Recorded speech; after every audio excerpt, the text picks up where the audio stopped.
Bueno, muchas gracias, Macarena. Quiero agradecerle muy especialmente a las organizadoras por esta instancia para compartir conocimientos y dudas. Felicitaciones por esta iniciativa.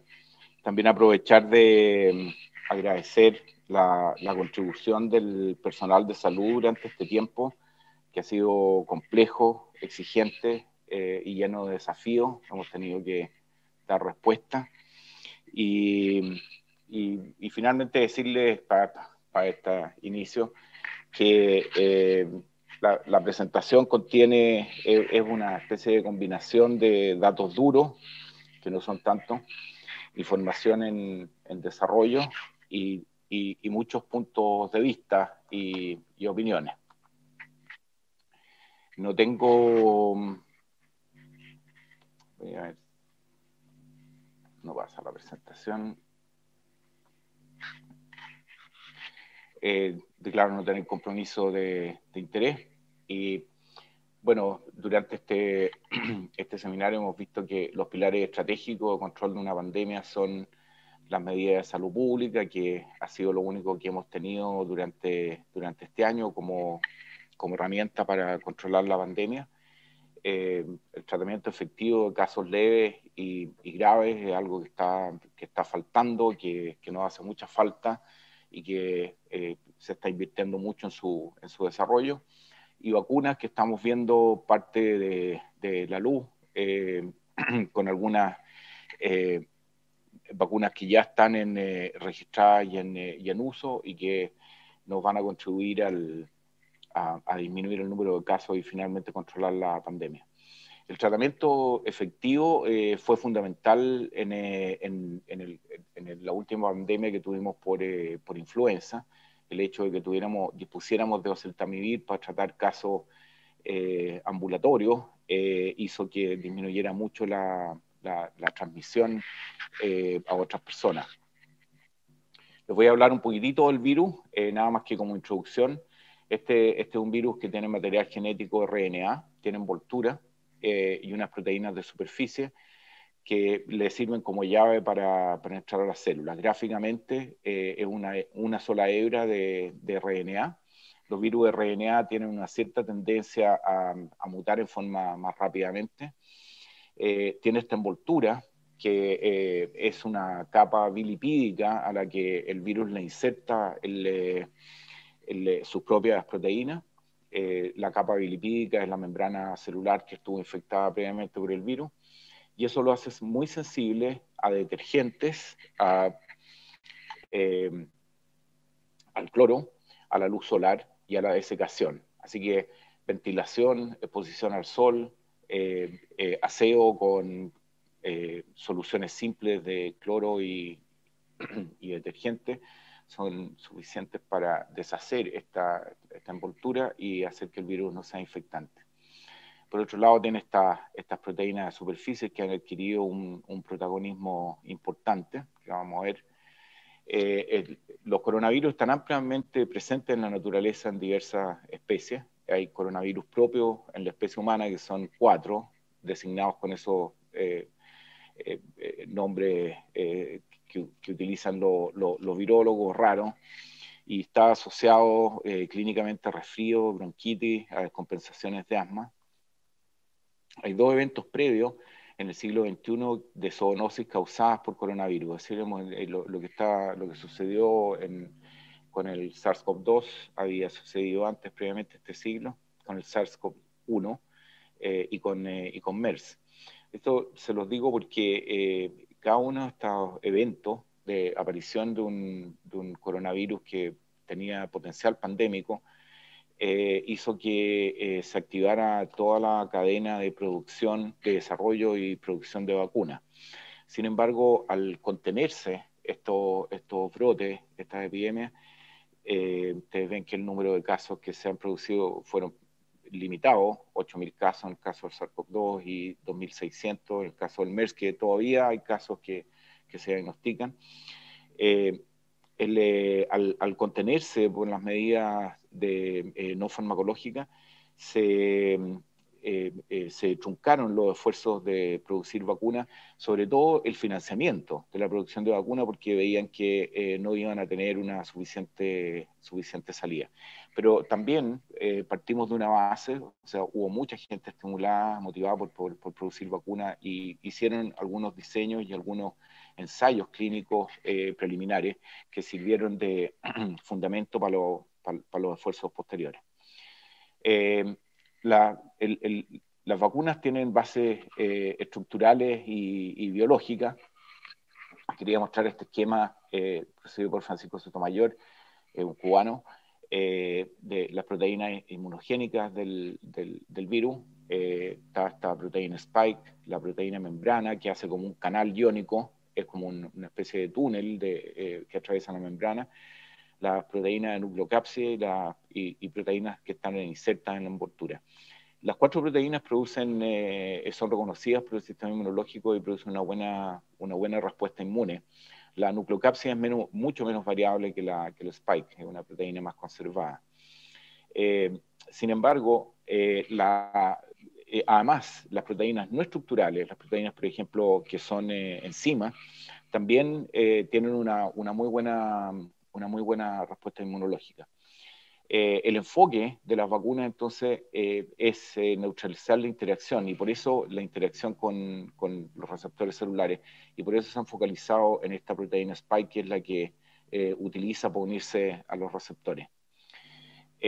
Los tipos de vacunas en desarrollo contra el SARS-CoV-2, hay plataformas nuevas, hay plataformas antiguas, por ejemplo, vacuna de virus atenuado, vacuna de virus inactivado, son vacunas que utilizamos habitualmente para otros virus y bacterias. Vacunas con solo proteínas del virus también es una plataforma de desarrollo que nosotros conocemos bien.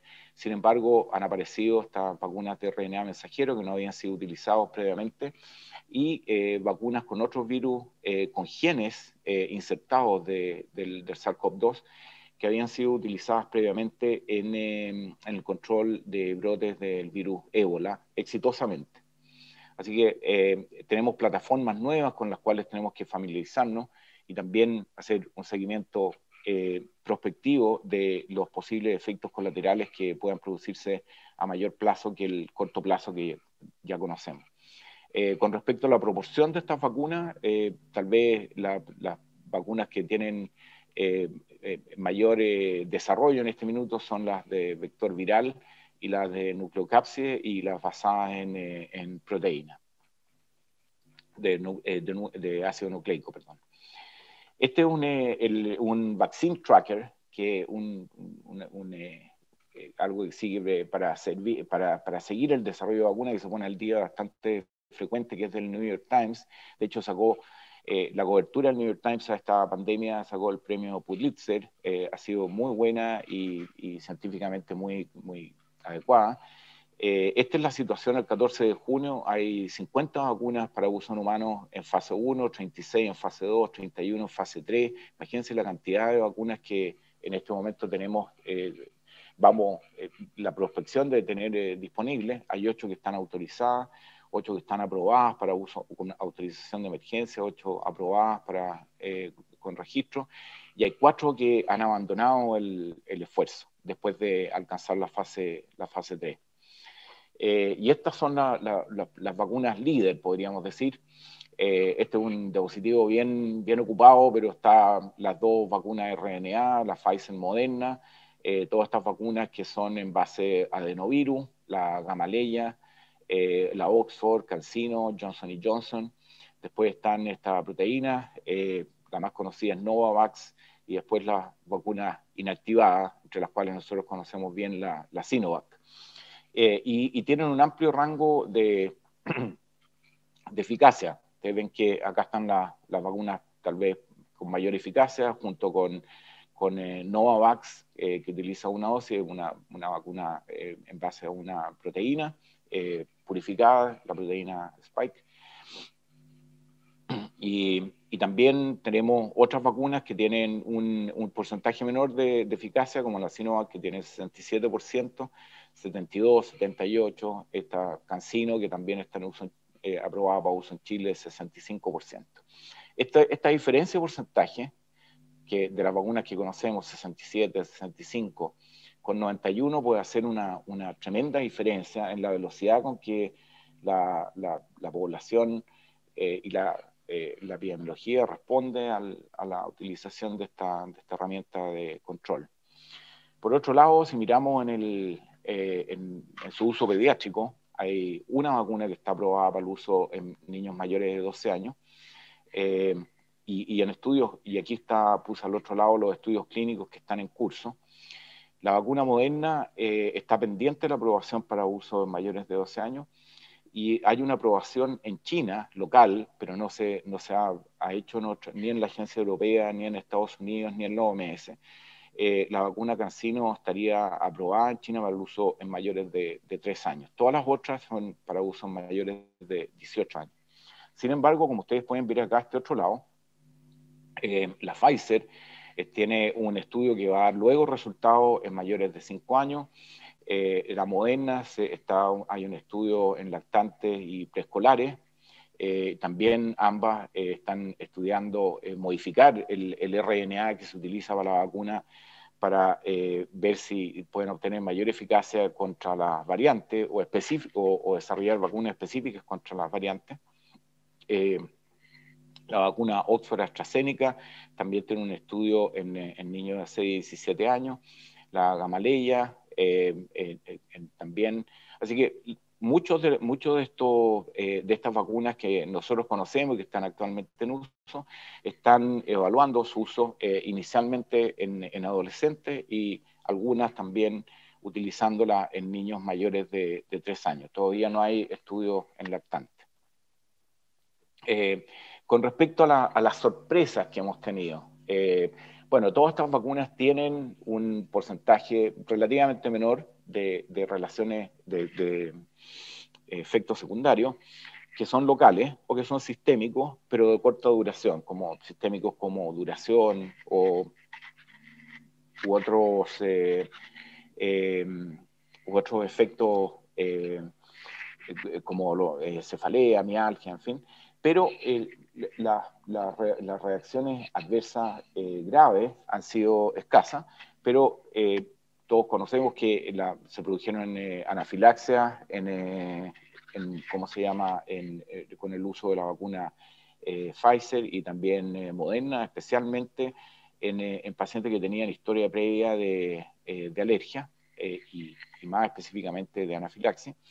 Y aparece también esta miocarditis en adolescentes una vez que se comenzó a utilizar en mayores de 12 años. Voy a referirme un poco más en detalle a eso. Y la Oxford AstraZeneca y la vacuna de Johnson & Johnson, también en forma muy infrecuente, pero una complicación post-vacuna bastante grave que se ocurre durante los primeros 14 días post-recepción de la dosis, que es una trombocitopénica que tiene una alta letalidad y que predominantemente se dio en mujeres jóvenes. ¿Por qué desarrollar y usar una vacuna? Si consideramos globalmente las enfermedades infecciosas, aquellas enfermedades que tienen alta incidencia, las que tienen alta mortalidad, morbilidad y las que producen efectos sociales importantes. Ahora, en el contexto de una pandemia, nos interesa específicamente que las vacunas tengan un comportamiento adecuado con respecto a la contención de la infectividad y la transmisión, que la morbilidad grave, la letalidad y los efectos sociales. Y en lo que nos fijamos son qué grado de protección y duración nos dan contra estas variables. O sea, qué grado de protección nos da contra infectividad, qué grado de protección contra la morbilidad grave, letalidad, etc. Y bueno, ¿y cuánto dura esa protección?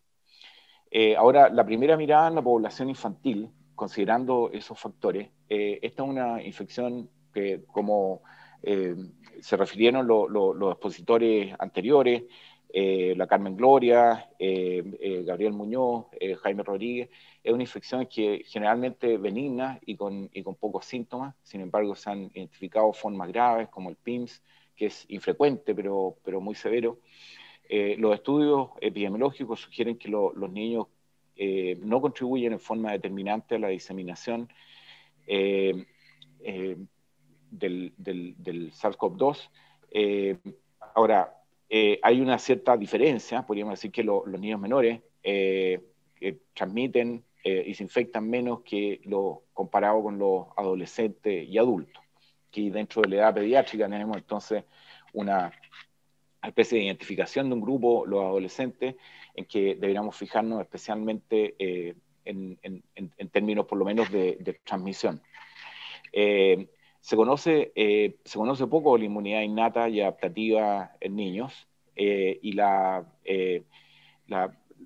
disrupción social y los efectos en el desarrollo y salud infantil que también han sido referidos por varios de los expositores, entre ellos Pablo Valderrama, es reciente, afectan desproporcionadamente a niños en condiciones vulnerables. Esto es lo que es un cuadro muy sucinto de lo que sucede en pediatría. Y siguiendo con la primera mirada, tendríamos, y utilizando ese diapositivo, ¿qué pasa con la infectividad y transmisión?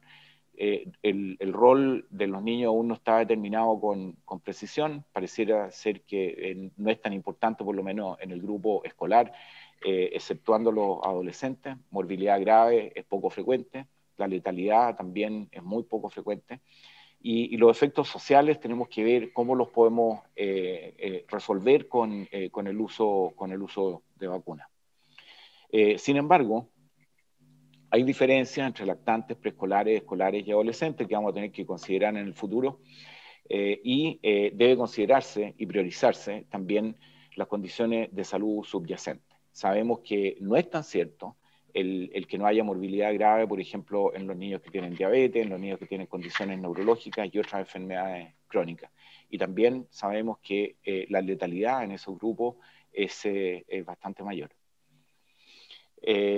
Bueno, con respecto a la racionalidad, miremos la morbilidad y letalidad. La mayor parte de las vacunas aplicadas en la infancia tienen fundamento de que los niños son los que sufren las mayores consecuencias en términos de gravedad, secuelas, mortalidad.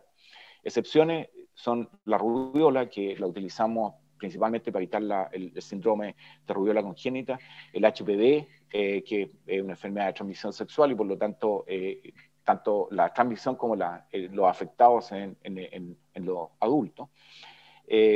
Y el SARS-CoV-2 podría ser una infección que podríamos identificar como afectando principalmente a grupos que no son niños, pero tenemos que determinar bien cuál es el rol que estos juegan en la transmisión y en la mantención de la infección en la comunidad. Entonces, el SARS-CoV-2, la enfermedad grave y la letalidad es baja relativamente en niños, sin embargo, siendo similar al impacto en términos de magnitud con infección por influenza, o sea, la enfermedad grave y la letalidad del SARS-CoV-2 en niños es similar a lo que observamos, las tasas que observamos de hospitalización, complicaciones y muertes con influenza. En adolescentes, sin embargo, y utilizamos vacuna contra la influenza, a pesar de que la letalidad, la gravedad es similar a la del SARS-CoV-2. En influenza hemos decidido utilizar vacuna en ese grupo y lo consideramos un grupo de alto riesgo. En adolescentes, la tasa de hospitalización por SARS-CoV-2 es prácticamente el doble que la de influenza. Si el objetivo es lograr inmunidad comunitaria, no puede dejarse a un porcentaje importante de la población, los niños y adolescentes. En Chile, los menores de 18 años representan el 24,2% de la población. Así que estaríamos dejando un quinto de la población, si no lo vacunamos, en que el virus eventualmente puede circular libremente. ¿Son los niños un reservorio natural de la infección y qué rol tienen en la transmisión? Eso actualmente está en estudio. Normalmente los ensayos, y va a ser difícil saberlo bien, los ensayos de vacunas se focalizan en seguridad y eficacia para disminuir la morbilidad y la mortalidad. En ese caso, no sería tan justificable utilizarlo en pediatría. Sin embargo, no proveen información primariamente de si la vacuna modifica la infectividad. Los datos preliminares que tenemos con respecto a modificación de la infectividad es que las vacunas mRNA sí disminuyen la infectividad, es decir, hay menos infección, uno hace un seguimiento, hay menos infecciones asintomáticas entre los vacunados.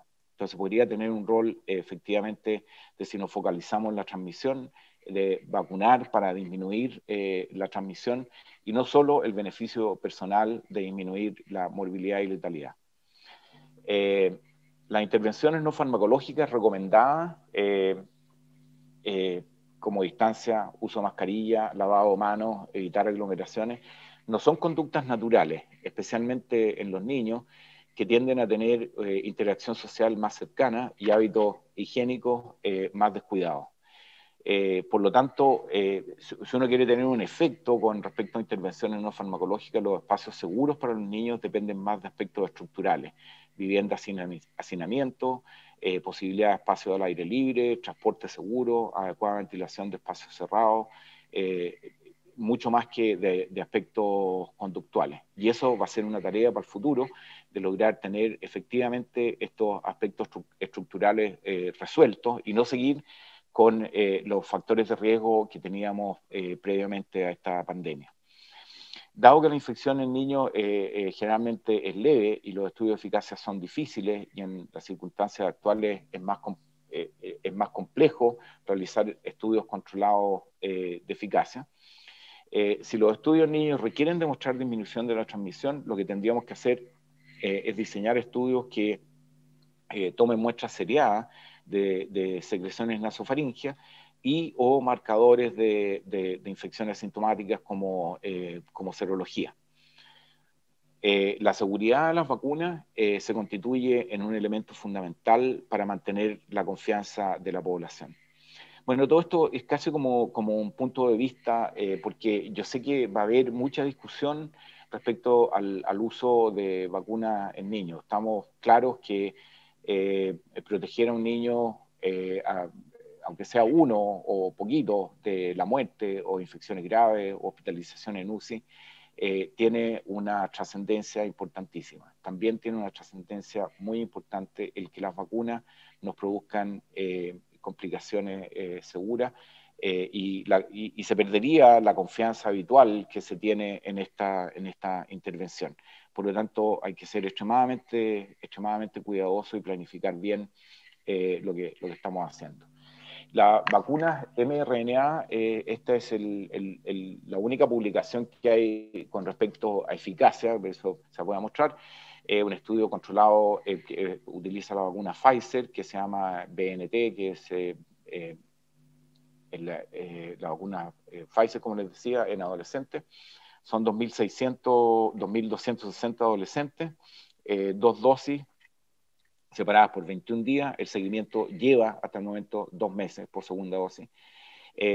Los vacunados tuvieron 0 casos, son 1.100, 0 casos, y los placebos 16 casos. Y eso da una eficacia de 100%, no hubo casos entre los vacunados, con un intervalo de confianza entre 75 y 100. Los títulos de anticuerpos neutralizantes que se obtuvieron en niños fueron 1,76 veces lo que se obtuvo en adultos jóvenes hasta 25 años en un ensayo paralelo, y tuvo una muy baja tasa de efectos adversos. La importancia del estudio en adolescentes es que en adolescentes ha habido, y lo observamos ya en Chile, un aumento de la incidencia importante, y también tienen mucho más conductas de riesgo para la transmisión. Con respecto a la vacuna mRNA y miocarditis, se publicó este caso en junio, este paper en junio del 2021, en que se presentan 7 casos de miocarditis o miocarditis post segunda dosis de la vacuna. Se presentan con dolor torácico, los 7 de ellos, y fiebre 5 a los 4 días post vacuna. Se descartó infección aguda por RT-PCR y también por la medición, como este es una mRNA que produce respuesta contra proteína S, se utilizó medir anticuerpos contra la proteína N de nucleocápside para ver si habían tenido la respuesta inmunitaria era propia de una infección natural y no por la vacuna, y todos eran negativos. Ninguno tuvo criterios para PIMS, todos presentaron elevación de la troponina, 4 pacientes recibieron gammaglobulinas endovenosa y los 7 pacientes afortunadamente resolvieron sus síntomas rápidamente. Pero obviamente esto despertó una alerta del CDC y están en este momento en seguimiento de cualquier caso que debe ser reportado inmediatamente de miocarditis. Con respecto a serología post-vacuna, y con esto me quedan 2 o 3 diapositivas para terminar, todas las personas manifiestan curiosidad e inseguridad de si desarrollaron inmunidad. Obviamente que también va a ser el caso con los niños. ¿Cómo evaluar la respuesta? En primer lugar, decirles que no se recomienda realizar test serológicos post-vacuna universalmente, pueden producir mucha confusión, no están diseñados para ese uso. Los test disponibles en general no son cuantitativos, aunque den un valor, sean informados con un valor, y difieren en su sensibilidad y especificidad. Los resultados son extremadamente difíciles de interpretar, fuera positivo o negativo, y no se puede establecer su duración ni la calidad de la protección del informe que se tiene en las manos. No está establecido su valor ante presencia de variantes tampoco. Entonces, la mejor correlación con protección la tenemos con los anticuerpos neutralizantes, que los ensayos que tenemos disponibles comercialmente definitivamente no informan la cantidad de anticuerpos neutralizantes que tiene un paciente. Entonces, es aconsejable su uso en el contexto de estudio para evaluar respuesta en pacientes con déficit inmunitario u otras condiciones y para evaluar inmunogenicidad ante variantes, pero no, obviamente que no debemos recomendarlo para satisfacer esa curiosidad de si me fue bien con la vacuna o si tengo anticuerpos a raíz de esta intervención, porque no sabemos efectivamente cuán protectora es la respuesta que nos están informando. ¿Qué puedo hacer? Si uno tiene que recomendar algo, no te haga una serología, pero sí tienes que estar muy pendiente de lo que pasa alrededor de uno. Es una recomendación como lo mismo de las intervenciones no farmacológicas, pero puesto como, oye, no te preocupes solamente de tu estado, sino que pasa alrededor tuyo, porque lo más importante es que tú no tengas contacto con el virus. Así que los factores locales de cuánto se está transmitiendo, cuánto contacto con extranjeros, etcétera, etcétera, son sumamente importantes. Y con respecto, y este es los últimos datos de transmisibilidad de variante, quería mostrarles que si se fijan en el lado derecho de la diapositiva, aquí tenemos las variables, la variante en negro, la variante original, y las variantes que han surgido, las variantes de preocupación. La variante sudafricana es la primera en rojo, la variante, esta es la inglesa en naranja, después está la P1 brasilera, que ahora se llama Gamma, y esta es la Delta. Y fíjense cómo va aumentando la transmisibilidad. Es el cambio en R, que originalmente en el virus original era cercano a 2, con el R de la variante Delta, que es la originada en India, es 100%, 100% mayor. Y aquí en el lado azul les voy a poner que las variantes más transmisibles, como la variante Delta, son más exigentes para las vacunas. Entonces requieren una mayor cobertura. Uno lo calculado con una vacuna que tiene un 90% de eficacia es que bastaría con vacunar al 70% de la población para tener un buen control de la epidemia. Con la variante Delta se requeriría el 100% de la población vacunada con una vacuna efectiva. En impacto, en conclusiones, el uso de vacunas con nuevas plataformas, como las que estamos utilizando con vectores virales y mRNA, y también contra un virus nuevo, tiene una historia corta, hay considerables brechas de conocimiento, especialmente en la población infantil. Las diferencias de maduración del sistema inmune en los niños puede tener influencia también en el comportamiento de las vacunas, y hay que estudiarlo. El rol de los niños en la transmisión debe ser establecido en estudios epidemiológicos bien diseñados. Dado que en niños la enfermedad es generalmente más leve, debe considerarse cuidadosamente el riesgo versus beneficio en utilizarlo. El seguimiento por registro va a ser muy importante. Debe contar con un sistema adecuado de monitorización de la duración de la protección y de efectos adversos que pueden aparecer con el uso extendido, universal. La información disponible actualmente indica que hay grupos que deben priorizarse por el impacto en transmisión y o morbilidad, como son los adolescentes, los pacientes con comorbilidades, pacientes de menores recursos, esto especialmente ante limitaciones de la disponibilidad de vacunas. Por ejemplo, en España se ha priorizado el uso no universal de la vacuna Pfizer en mayores de 12 años, sino que en pacientes con comorbilidades. En Inglaterra y en Estados Unidos hay vacunación universal contra adolescentes y esto depende mucho de la disponibilidad de vacunas. La investigación científica y las estrategias de vacunación deben considerar la indecisión o vacilación de la población y aceptabilidad de las vacunas en la comunidad. Así que eso, muchas gracias y feliz de responderle preguntas.